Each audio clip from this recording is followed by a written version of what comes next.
Welcome, and thank you for joining us. My name is Inga Fatesma, and I'm from iHR Australia. We are proud to be Australia's leader in workplace training, investigations, mediations, and HR solutions. For today's session, we have tapped into our vast array of knowledge and experience to bring you a panel of experts in legal, workplace relations, and business psychology to explore a topic that is causing many managers a lot of angst and uncertainty. What are the challenges leaders will face as we start to open up, knowing we will be living with cases of COVID-19? And what does that mean for employers as staff begin to return to the workplace? Joining me today from iHR Australia is Managing Director of iHR Australia, Stephen Bell, Director of Workplace Relations, John Boardman, Senior Workplace Relations Advisor and Lawyer, Costa Breas, and business and counselling psychologist and training facilitator, Stephen Booker. So let's begin. Our first question is, how can employers be best prepared to meet their obligations in a COVID normal world? So we'll start with the business owner's perspective from Stephen Bell. Thanks, Inga. Well, I think the most important element for business leaders to demonstrate throughout this period, and especially as people return to work, is an understanding of what's expected of their organisation. That's from a health and safety point of view, and the regulations that will surround people returning to work, working safely, but also working productively. Also, the whole idea that everybody's going to have views about returning to work, and leaders need to be objective. They need to demonstrate objectivity. And one of the biggest traps will be for leaders to express frustrations, to express controversial points of view that some people may agree with, but others may significantly disagree with for their own reasons. This is a time where leaders need to role model the right behaviours, follow the regulations, and ensure the welfare of their people. So from a compliance perspective, we'd like to hear from Costa, our Senior Workplace Relations Advisor and Lawyer. Thank you very much, Inga. Look, I echo Stephen's views, and I agree from a overall perspective. Those are the type of issues that we need to look at. Ultimately, I think there's four key elements that need to be taken into account regarding the challenges that employers are faced with, and that is the industry that an employer is in. Obviously, different industries have got different requirements. You've got your professional type of environments, your clerical environments, and then you've got your environments where employees need to physically be in the workplace. So all of those will require different types of arrangements. The second matter would be health and safety considerations, which I think is critical in this new type of environment that we're living in, and for employers to ensure that they've taken all reasonable measures to maintain healthy and safe workplaces for their employees to return to. Thirdly, the reasonableness of any directions to be vaccinated. And finally, policies, having clear policies in place, dealing with a range of issues, which we'll go through later on.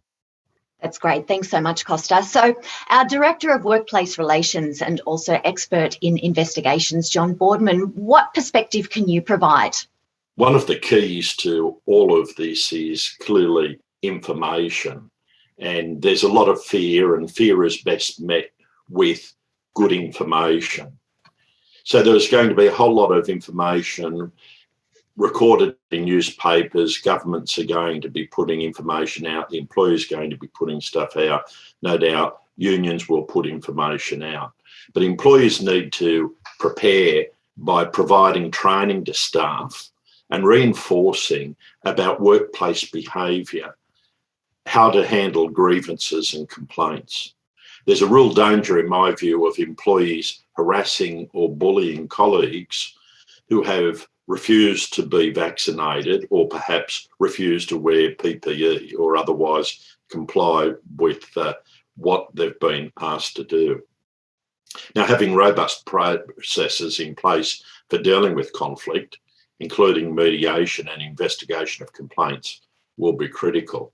In my experience, the situation is not so much between the employer and the employee in terms of conflict, but where you might have Fred working with Harry, and Fred may have lost a family member to COVID, and Harry has refused to become vaccinated. Now, Harry may have a medical reason that he's not vaccinated, but his privacy entitlements are such that he's not required to share all that information with all of his colleagues. So an employer will need to make sure that there are key people in the workplace that they can raise their concerns with.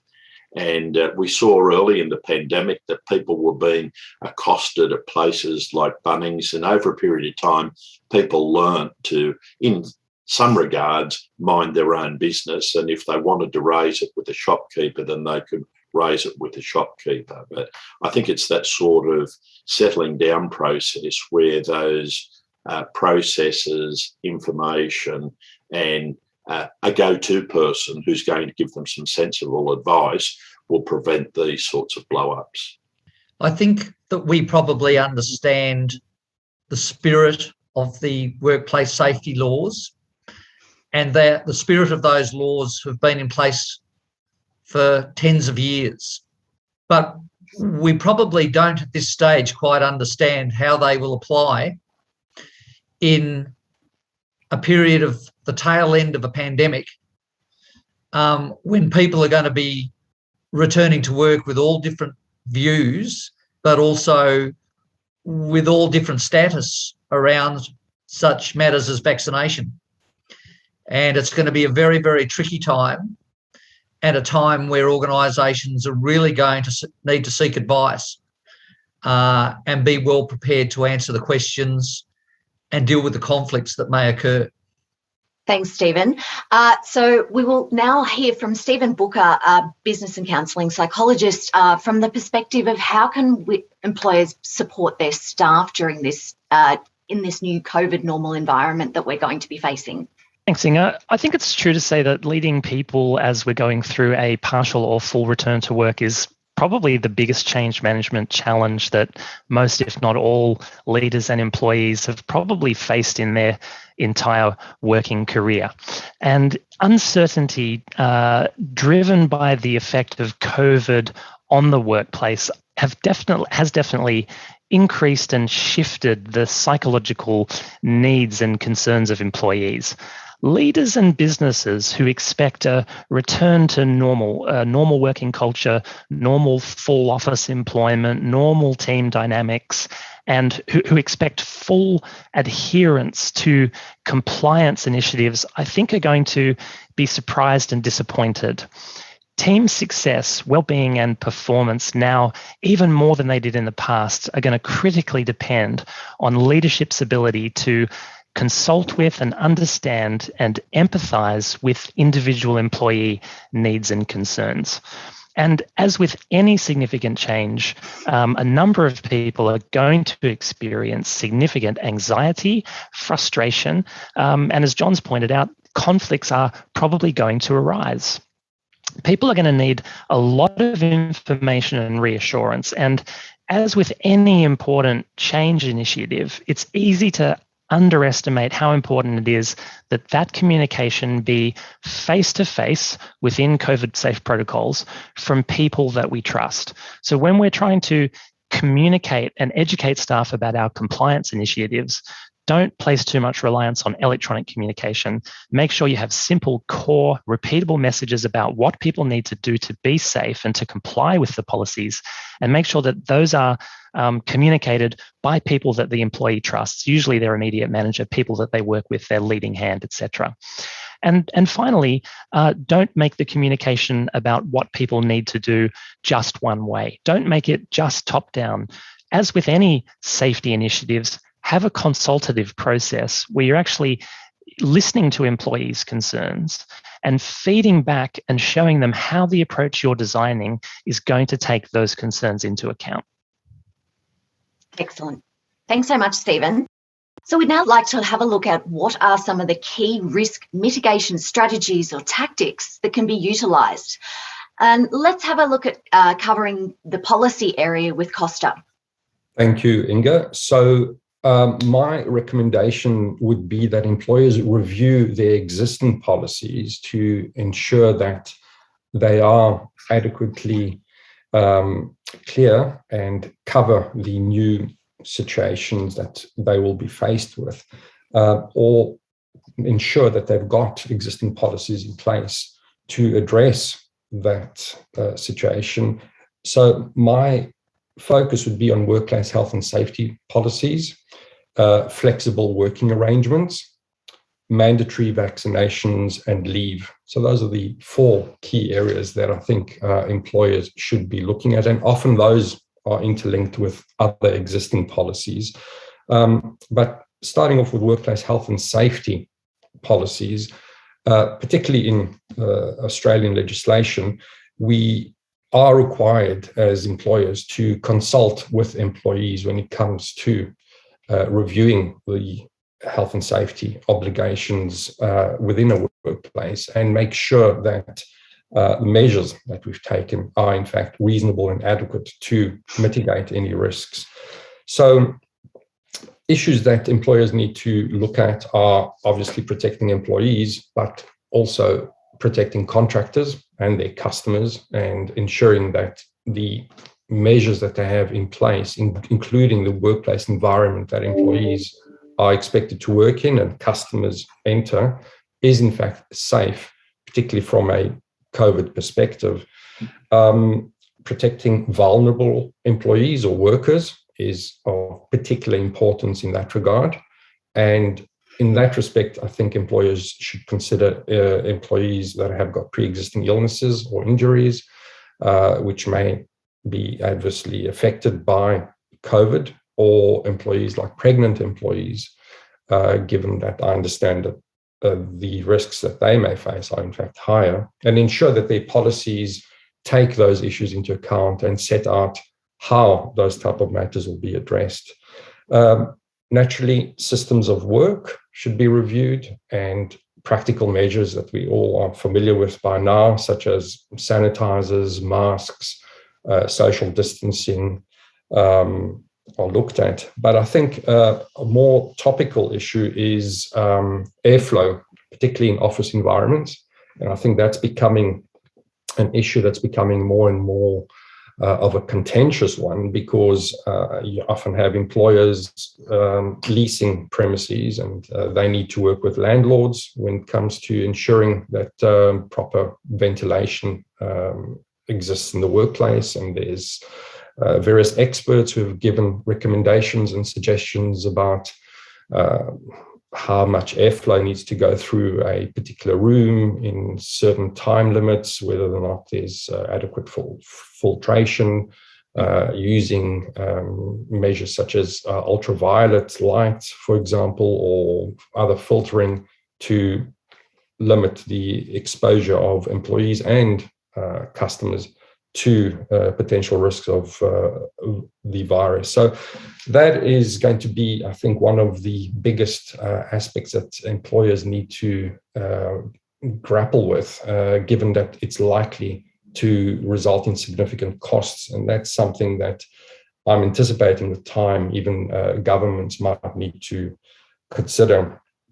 And then finally, mental health. I think that's a big part of workplace health and safety considerations, and whether or not employers have taken adequate measures to ensure that employees' mental health is adequately complied with. And, for example, having an employee assistance program in place and engaging experts that can assist employees should they feel the need to access those type of counselling services, I think are critical. Moving on to the next policy that I think employers need to consider would be flexible working arrangements, including working from home, depending on the nature of the employer's industry. And currently, employees don't have a automatic right to flexible working arrangements unless they meet certain criteria. Often those relate to being in the workplace for at least 12 months and having carers commitments or some type of disability, or being over a certain age, or, for example, being a victim of domestic violence.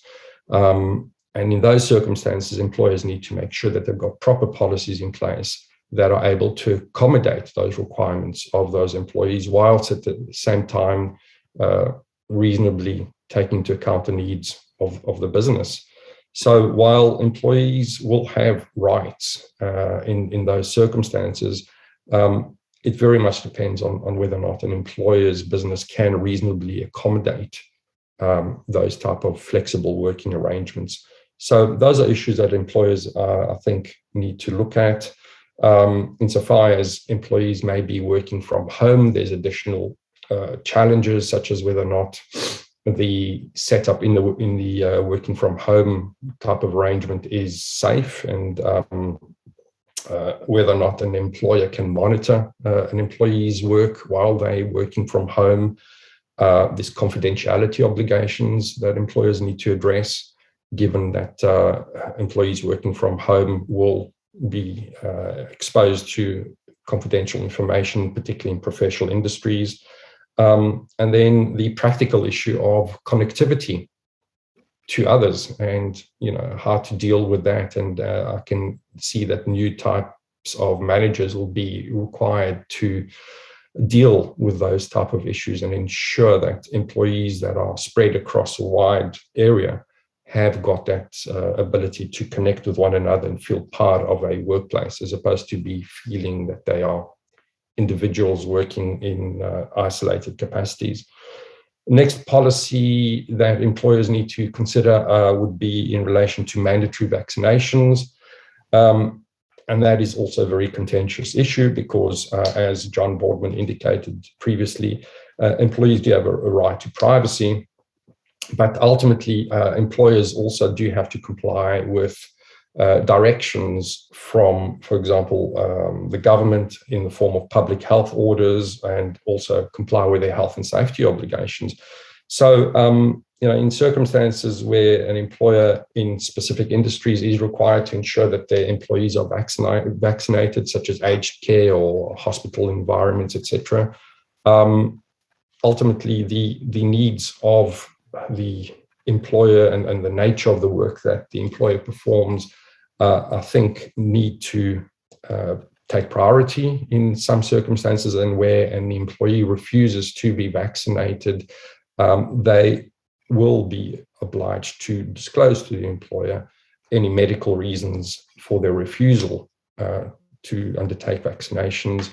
And then the employer can consider what measures they may take in order to address that, including potentially redeploying employees. So there's going to be a lot of complicated issues that employers need to consider. Obviously, in other workplaces where there's no specific obligation for, under public health orders for employees to be vaccinated, there is an overall health and safety obligation that an employer needs to meet. And that is also going to be a challenge. And I think employers will very much need to be guided by experts, and particularly medical evidence and advice. But as I think John indicated earlier, information is critical, and being able to communicate that to employees is vital. And that's why having clear policies dealing with those type of issues, I think, is a step in the right direction. And then finally, policies in relation to leave. The requirement for an employer to direct an employee to be vaccinated is subject to, obviously, reasonableness. And if an employee is going to sustain some side effects because of any vaccination, then that's something that an employer should accommodate from a leave perspective. That's separate to the existing rights that employees have to take personal leave or sick leave. And also where an employee has an adverse reaction, that is also something that I think needs to be accommodated. So those are the key areas that I think employers need to focus on. And I think the critical aspect of all of this will be working together with employees and communicating with them so that everyone can have an opportunity to provide input in the formulation of these policies, and everyone can feel that they are part of a team working together and going in the same direction, as opposed to being directed to do something. What about the worker, Costa, who feels significant anxiety being in the workplace, either because they are assuming that certain fellow workers haven't been vaccinated, or there has been a case in the workplace of a worker, not necessarily tier 1, could be tier 2, but ultimately, how should employers be responding to fear and workers that don't want to come to work as a result of assumptions that they might be making or facts that they do know? Yeah, no, look, that's a good question, Stephen. And I think that's a situation that I think a lot of employers will be encountering. And ultimately, I think it goes back to the importance of communication, and employer being able to address those type of concerns up front, first of all, by having regular communication with its employees, not only in the form of policies, but actually direct communication, whether that's one-on-one or in group meetings, and assuring employees that, look, if they've got any concerns about these matters, there are processes that they can follow, and that they should not be directing those type of concerns to any other employee, because that's likely going to create grievances or friction between workers. So in those situations, they should explain to employees the processes that they can follow in raising concerns, and how those concerns will be dealt with. But yes, that is a scenario that's likely going to happen. But ultimately, employees' privacy is something that needs to be respected. And, the vaccination status of other employees is something that, workers will not be obliged to disclose to others. And it's something that is ultimately a matter between the employer and the employee to address themselves. So, it's going to be a very challenging time, but I think as long as clear communication exists, that should go a long way towards helping those type of issues being resolved amicably. Stephen, one other dimension to this when we're talking about that is a lot of people work in a highly unionised workforce, and the role of the union in those particular organisations will be absolutely critical. A lot of the work health and safety representatives are also union representatives, that the union has quite well developed OH&S capacities. They have close working relationships with the inspectors from Safe Work Victoria, for example, have powers to be able to inspect workplaces in regard to their health and safety commitment. And if there's an adversarial a relationship and that there is differing information put out, then that's going to lead to not only confusion but distrust. So it'll be really important for those organisations to work through their existing systems for joint communication and there are certain powers under the Act. I noticed just in the last day or two that there's been some media publicity around the fact that a gentleman by the name of Marty Blight, who was only 46, who died with COVID, that he worked at a Serco call centre, and that the ASU have now called in WorkSafe inspectors, And effectively what they've said is, well, if they weren't compliant to their duties under the Act, then they'll be held fully accountable to the Act. So there's not going to be any indemnities because people are finding their way on this. We know that the government said if a medical practitioner is vaccinating somebody and they end up having an adverse reaction to that the government would indemnify that medical practitioner. There is no indemnity for employers. It is still their responsibility to provide a safe work environment. And so it'll need consistency of message and information. And in some industries, that will be easier than others. We know that in the nurse union, for example, that their federal secretaries come out quite strongly in favour of the mandatory vaccination, but that won't necessarily occur across the board. So Costa talked about reviewing working from home flexible working policy. This has obviously had to change very quickly for many businesses during COVID. I just want to open this up to the group. How do you see this being managed going forward? Perhaps we start with Stephen. Well, I think organisations have to be able to, first of all, achieve their goals in the best structure of work possible. So if flexibility helps them to achieve their goals in the best possible way, and the staff are keen to retain some of the habits that have been gained over the last 18 months, 19 months of working at home, and it's beneficial to them and the business, then it's time to review your policies, as Costa was saying before. It's time to review your policies around flexibility. But the most important aspect to all of this is that we're going to all be learning over the next period of time of what works best for our businesses. And to go in with an open mind will be very, very important.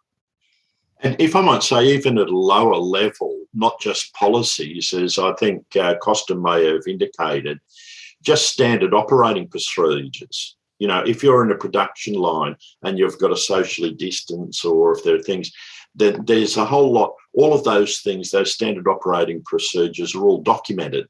There are committees that look at their development. So there's a whole lot of things that would need to be looked at. Some of those would have already been done.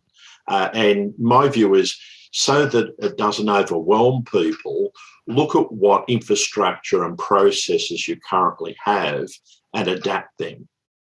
So often there are grievance procedures, there are investigation procedures and protocols in organisations. They might need to be reviewed, but then you might be conducting interviews, as we've had to do in the past, over a virtual platform such as this. And that brings a different dynamic to if you're dealing with somebody who is fragile and you have a difficult conversation with them, when you hit that leave button, are they okay in terms of, their mental health? And that's where I think Stephen's point of view is it's really important to try and build on what we have. Now, that'll be more difficult for smaller organisations that may not have much of that infrastructure in place. And if that's the case, then my view is a lot of those people will need to buy it in. Because they'll need it instantly. They can't wait to build it from the ground up. And now some of it they will have, but there might be other elements that they won't. Great. Thank you, John. So just getting back to the question of some of the key elements to address risk mitigation strategies and tactics that can be utilised, culture plays a very big part, obviously, in this. So, Stephen Bell, what can you tell us about how culture can be best utilised to address risk? Accepting that risk mitigation starts with workplace culture. You can have all the policies in the world, all the processes in the world, but it's about how people think, the way things are done around here. So in all the iHR training that we run, we talk about a culture model, and that culture model talks about culture, as I was suggesting, being the way we do things around here, and that ultimately it's what leaders say, what they don't say, what they do, what they don't do, that drives the type of team culture that we ultimately end up with. And the culture of compliance to COVID regulations, a culture of compliance in a new world that's going to be ever changing, is going to first and foremost require leaders to be accessible to their people and to be somebody that their team can talk to, and talk to about their fears, about their frustrations, and about what's working and not working from a compliance point of view. Because I have no doubt that the compliance piece will be a little bit of a changing feast as we go along. And that will require a culture where people can have discussions. And some of those discussions can be had as a group, as Steve Booker was suggesting before. But a lot of those discussions will need to be had one-on-one, because there'll be ultimately often very personal views about these matters that people want to discuss, especially about their personal fears. So the culture of an organisation and the ability to approach a manager about fears and worries and concerns and conflicts will be an essential to risk mitigation going forward. So how should employers manage staff perceptions about their own risk? From an organisational perspective, John Boardman, can you share your insights into this? Once again, perceptions are built on information that people have, be it good information or not. So education, training, and information are going to be critical, and those consultative processes. The work health safety legislation provides a framework for most work environments. And as we've said there before, there is damage that can happen to people, not only in a physical sense, but also psychological injury. So those perceptions can be as dangerous as some of the other physical aspects of getting ill. And people in the workplace, their mental health is really important. And then, of course, employers can be liable for psychological injuries. So in terms of managing those perceptions, it's about not being alarmist, about calming people, about giving them information and reassurance, being consistent in the message, not running around criticising political figures, not running around trying to, belittle the union or the union delegates or whatever it is, but sort of working cooperatively together will make a big difference. And of course, the thing that we need to understand is that there will be a lot of non-compliance. So I think a view that everybody, mandatory means every single person is vaccinated, is probably unrealistic. The other thing is, I might say, if you're in a production environment or something like that, and you were to lose 10 or 15% of your staff because they refuse to be vaccinated and they're skilled workers, how do you run the business? How do you stock the supermarket shelves? In New South Wales, I think even at present, they said 20% of healthcare workers are not vaccinated. Now, healthcare workers have been able to get vaccination since April, and yet there's still 20%. Now, if some of those are doctors and nurses and other, medical technicians, you just can't pull them out of the air. And with the number of people that might be in mandatory isolation, how do you keep a business going? So we have to learn to live with this perception that people have that they might be unsafe one way or the other. It's a tension, it's a conflict, and some people will be there. It's about how we deal with that. And my view is having those processes in place where people can talk about their concerns, be counselled, have access to EAP, to be able to work out, and there might be reasonable adjustment. So that person might be moved to a different part of the production line because they don't want to be close to a particular group of people or a particular person. Now, they may want to work from home where that's available. So once again, as occurs with a lot of other matters, the employer may be required to demonstrate that they've taken reasonable steps to not only protect people, but also to address their concerns. Can I just also add, Inga, how important it will be to reinduct staff going forward in relation to practices and expectations in the workplace.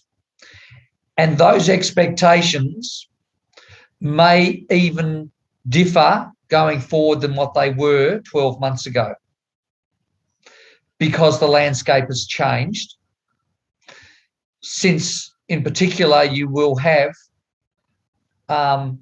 governments less likely to lock down when there are surges in cases.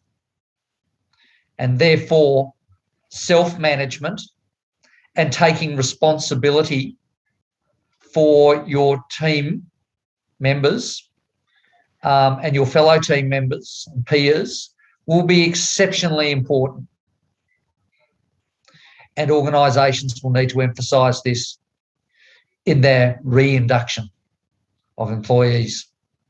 Thank you, Stephen. And staying with you, around the question of employers managing staff perceptions about their own risk, from a culture perspective, what can you recommend that managers can do to influence this positively? Oh, look, I think it goes back to objectivity and demonstrating responsibility and what responsibility looks like. And as Boardman was saying before, being consistent is going to be exceptionally important.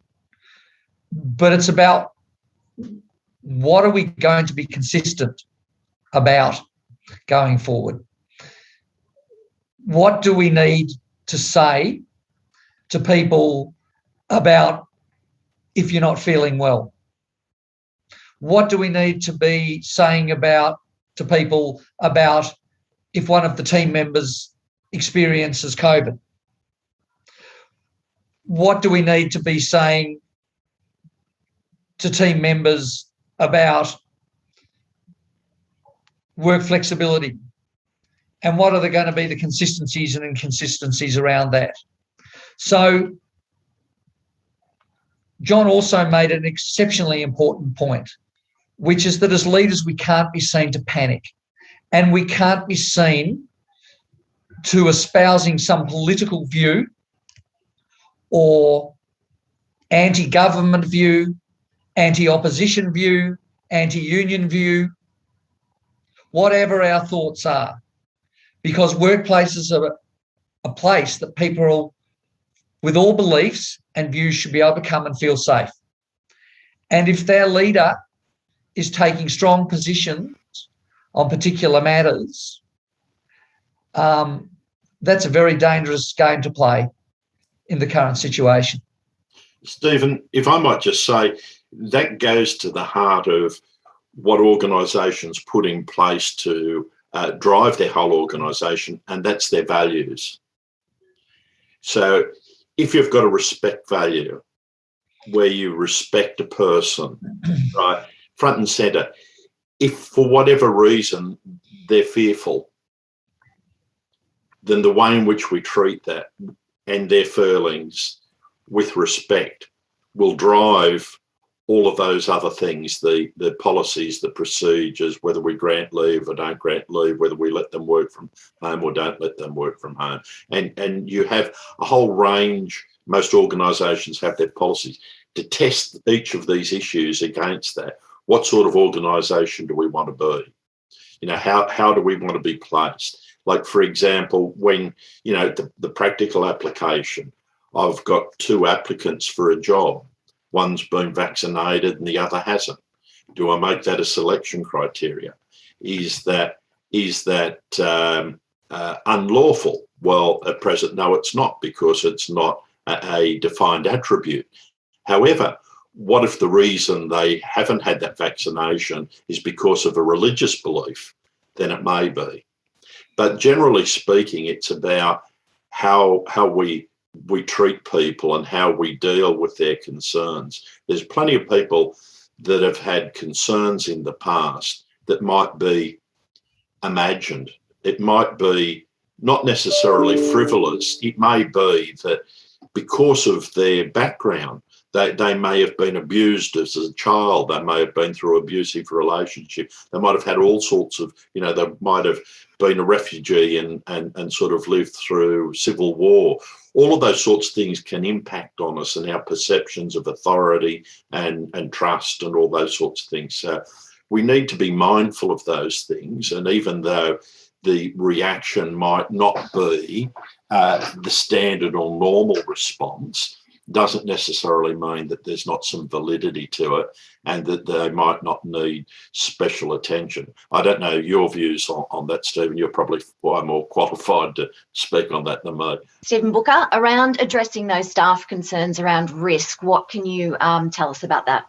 Well, I think John's really hit the nail right on the head. And as has already been said, you know, perceptions of safety are just as important as the actual level of safety provided. And John and Costa and Steve have already emphasized the importance of good communication and consultation around what our safety and compliance procedures are.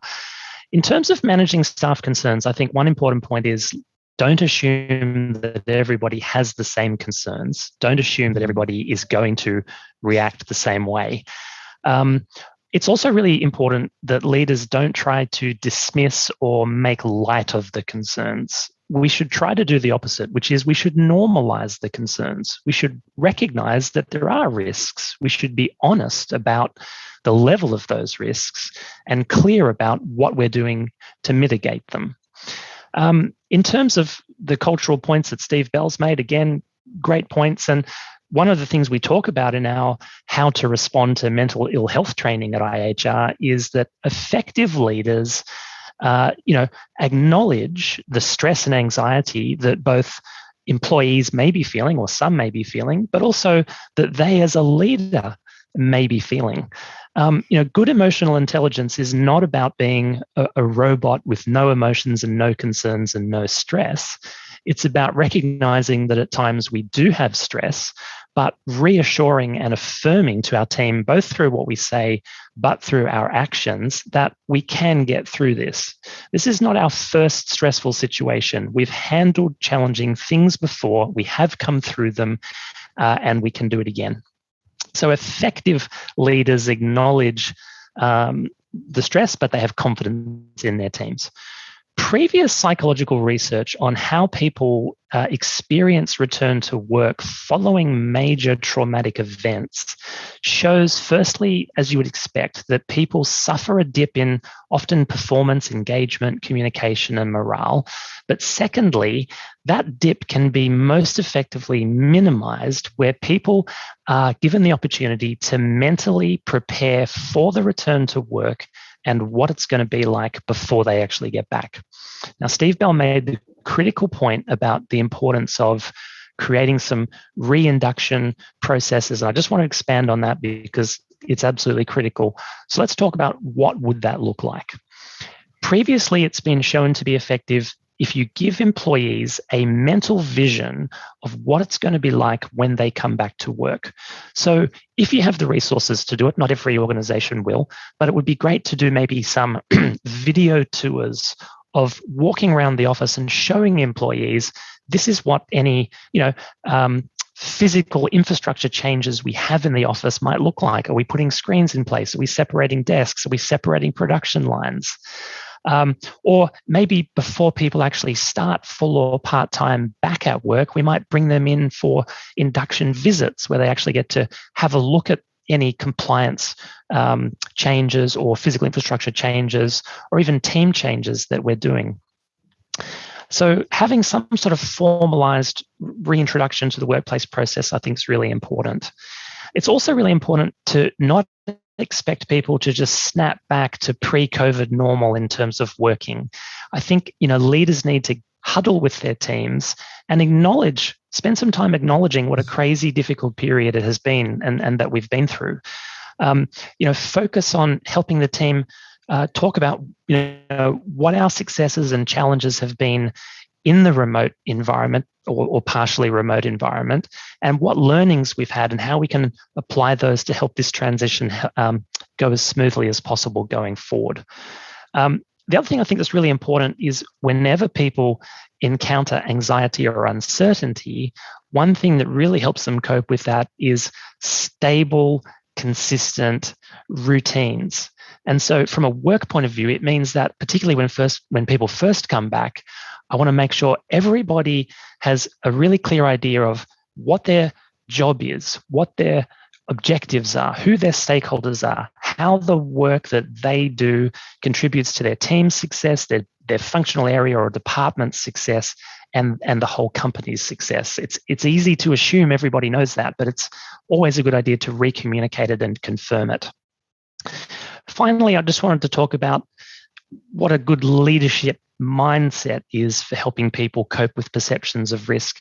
We've talked already that it really needs to be one about empathy, compassion, and caring for people. It needs to be one of regular checking in, both at a team and an individual level. And it needs to be one where we give people permission to speak up about concerns, making sure that we're not bottling things up, making sure that we're talking. We may have concerns and anxieties, but we have those together as a group. Fantastic. Thank you so much, Stephen. So the reality is that COVID-19 is not going away. So let's talk about what can we expect when an employee gets a case of COVID. Let's start by having a look at the legal obligations from Costa. Sure. Thank you, Inga. When it comes to the legal aspects, I think employers need to understand the significant risks that they face should they not properly manage these type of matters. And I think the primary ones relate to naturally discrimination, because if you discriminate against anyone who's got an illness, irrespective of whether or not it's COVID related, etc., and you don't deal with that properly, that employee can pursue a discrimination claim, not only against the employer, but against any individual in their personal capacity who has discriminated against them. And related to that are other actions called adverse actions or general protections applications that employees can bring, very similar in nature to a discrimination claim, in that the employee can pursue not only the employer, but any individual who has potentially taken adverse action that's treated them negatively because of the fact that they've got COVID. And in addition, they can pursue penalties and seek penalties and a wide range of other orders. So those are, I think, are the primary risks that employers need to be aware of. And the best way that they can address that is by ensuring that they, first of all, understand what the obligations are, and secondly, ensure that they have provided adequate education and training to their staff about how to deal with these type of matters, and understanding what discrimination is and adverse action, and particularly training managers to ensure that managers have properly dealt with these type of matters. Secondly, again, health and safety obligations. If an employee has got COVID, then your priority is to maintain the health and safety of not only that employee, but all other employees and other individuals who enter your workplace. And that needs to be addressed, failing which an employer can expose themselves to breaching health and safety laws and penalties because of that. But importantly, I think employers should rely on expert advice and assistance, and particularly medical guidance. I think Steve Booker made the point earlier about employers not assuming things, and the same comes to making assumptions about whether or not an employee is fit to perform the inherent requirements of a job without having proper medical guidance and assistance. And also, again, complying with obligations to look at potentially redeploying an employee on a temporary basis in order that they can accommodate them until they are actually fit to resume their proper job. So those are the main issues that I think employers need to consider from a legal perspective. Thanks, Costa. So, Stephen Bell, was there anything more that you would like to add around the cultural implications? I think that we've covered the cultural side pretty well. I just want to reinforce to our leaders about objectivity and calmness being attributes that will be highly valued during this time. And I think that, as Stephen Booker said before, that it won't be unusual for leaders not to feel calm, and that leaders themselves at different times will need advice and support to be able to get through what will be a new challenge in a new phase in order to keep their culture stable. Because there will be a lot going on in each workplace culture. And some of the words that come to me, you will have people in your team who return to work, for example, even 2 or 3 days a week, that will be grieving the old way of doing things, grieving the lifestyle that they developed at home, being able to go and have a coffee with their best friend during the middle of the day in the park, most likely, being able to greet their children when they come home from school, being able to do cleaning chores in the middle of the day to break up the day of work. So you'll have people who are grieving the old way. You'll have people who are fearful and uncertain.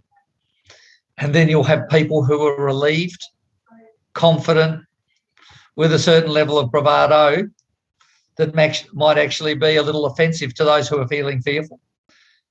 So you need to keep your doors open, consistent decision-making, and ultimately objective and calm in the way we lead through this period. Great, thank you, Stephen. So, Stephen Booker, can you provide some practical suggestions around communicating and providing supports to staff?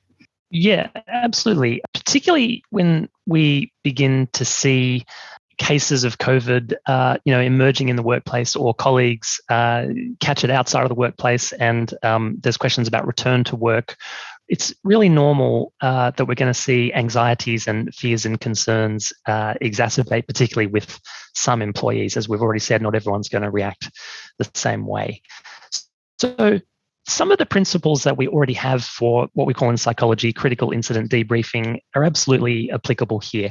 One key point is that you don't want to let people suffer alone. You want to bring the colleagues and the team members and the stakeholders who interact with someone who has COVID and maybe is away from the workplace, or is particularly if they're seriously ill. You really want to be able to bring those people together within COVID-safe guidelines to be able to talk about how they're feeling and what's happened, and to discuss what, if anything, they can do for the person.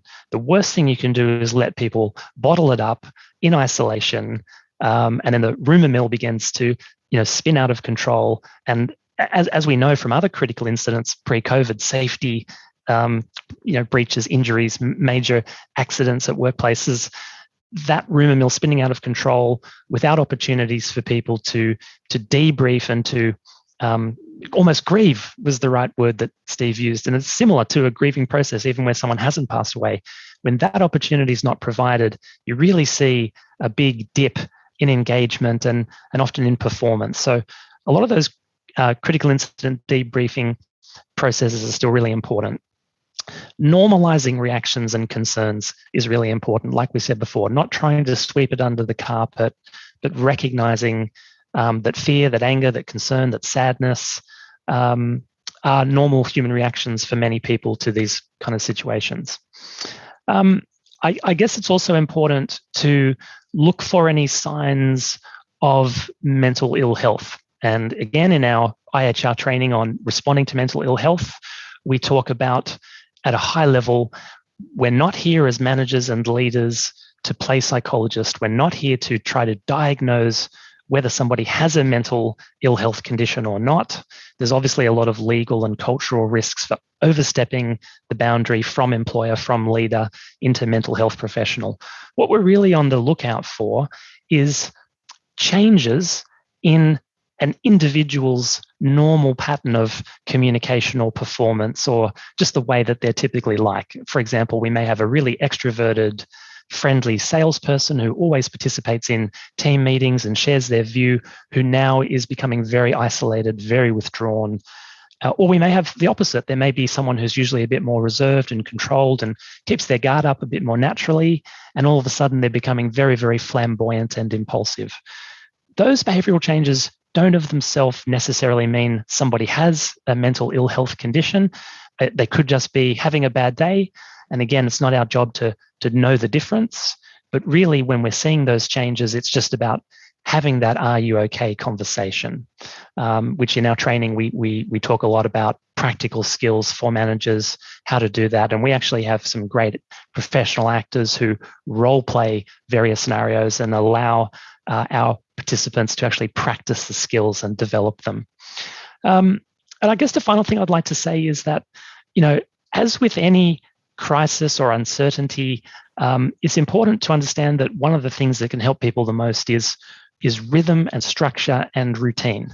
So when I'm a manager trying to support staff where perhaps one person in the team has COVID and is away from work and we're worried about them, I want to double down on providing structure, that meetings run on time, that we're following our normal processes, that we're trying to just focus on simple, achievable goals each day, because having routine and structure is one of the best things we can do to help us feel in control when crises happen and things feel like they're out of our control. Helpful tips. Thanks so much, Stephen. So, Stephen Bell, what do you see as the major challenge for employers as their team members move from a locking down mentality to a staying open mentality? The diversity of responses will be the most significant challenge, that not everybody will be feeling the same way about returning to work or returning to their normal routine or their past routine. And perhaps in some cases, people won't return to their past routine at all. It will never be the same. So we come back to the whole idea of culture. And I'd like to suggest that going back to our ongoing routine, maybe not our normal routine, I think it is very important for leaders in an organisation to develop a list of 4 or 5 key behaviours that they think will be essential for them as leaders to demonstrate, but also for team members to aspire to. So they could be behaviours such as sharing information and ideas, which may not have been a behaviour that in the previous 18 months may have actually been overly plausible or easily practiced. by team members. So I would like there to be 4 or 5 aspirational behaviours that become a feature of our culture and that we can openly talk about with team members. And I think that piece of work is not just about senior people. It's also about frontline leaders being very clear on what we want to see happening and being very clear in the way they talk about that to their team members. This is a time for re-engagement or engagement in a different way. And this is a time that while we may have seen similar scenarios, we've never seen this exact scenario before. Great, thank you. And Stephen Booker, from a psychological perspective, what do you see as the major challenges for employers as their team members move from that locking down to staying open mentality? I think we've done a great job already of covering probably the main one, which is managing people's expectations and perceptions and desires for flexible working arrangements and safety in the workplace. So I'll just call out one other one, which to be honest is something that's mainly been ringing out quite loudly to me like a bell through today's conversation, and that is that we've gone through such a long period, almost 2 years now, of global uncertainty, not just around COVID and health, but around a whole lot of geopolitical issues, and yet when it comes to many of those things, but particularly concerns around COVID, particularly concerns around whether there'll be mandatory vaccines, particularly concerns around should we open up, when are we going to open up, in many industries, apart from a few, the government seems to be devolving those decisions or responsibilities about whether to mandate vaccines to employers. And I suspect what will happen is that once we get back into the workplace, part-time or full-time, after lockdowns, we're going to find that people have a lot of concerns, anxieties, angers, issues that they want to talk about and express, but so far their ability to talk about and express it has kind of been constrained maybe to their social network, their family, their social media, and they haven't really had the chance face-to-face to sort of talk to authority figures about what they feel and what they think. And my concern is that the employer is going to be one of the first people that they're actually talking to face-to-face about these things, and that they're going to use that opportunity, well, maybe not even on purpose, but there's going to be a lot of pent-up frustration, concern and anxiety and anger that's going to come out in those discussions. I actually think that's going to be one of the major challenges in addition to the ones that we've all talked about today.